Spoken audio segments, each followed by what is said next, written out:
नमस्कार।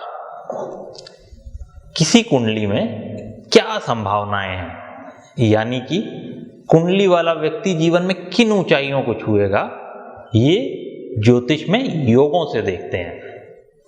भारतीय ज्योतिष में हजारों योगों के बारे में बताया गया है, लेकिन मैं एक आसान तरीका बताता हूं जिसके द्वारा आप कुंडली देखते ही अंदाज लगा सकते हैं कि व्यक्ति के जीवन में क्या स्थिति रहेगी। व्यक्ति प्रधानमंत्री बनेगा या भिखारी, व्यक्ति बिल गेट्स या सचिन तेंदुलकर बन सकता है कि नहीं।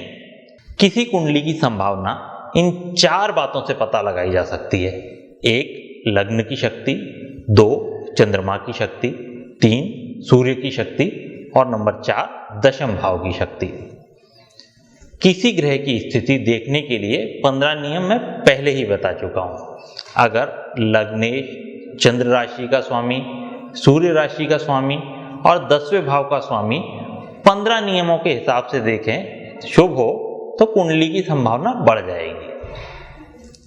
साथ ही हमें लग्न यानी पहला भाव, चंद्र राशि वाला भाव, सूर्य राशि वाला भाव और दशम राशि वाला भाव भी देखना पड़ेगा।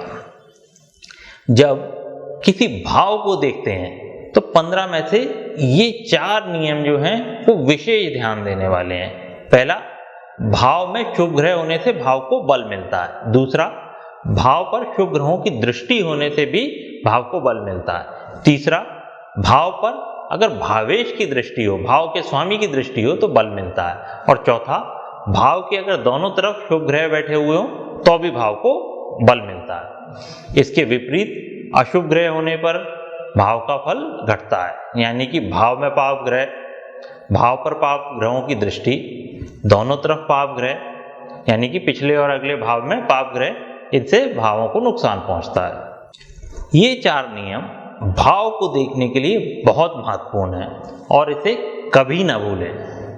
यानी कि भाव का बल इन 4 नियमों से देखें और भावेश का बल पहले बताए हुए 15 नियमों से देखें।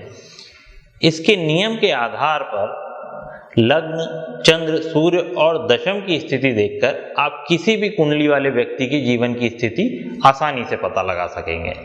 इस वीडियो में इतना ही। नमस्कार।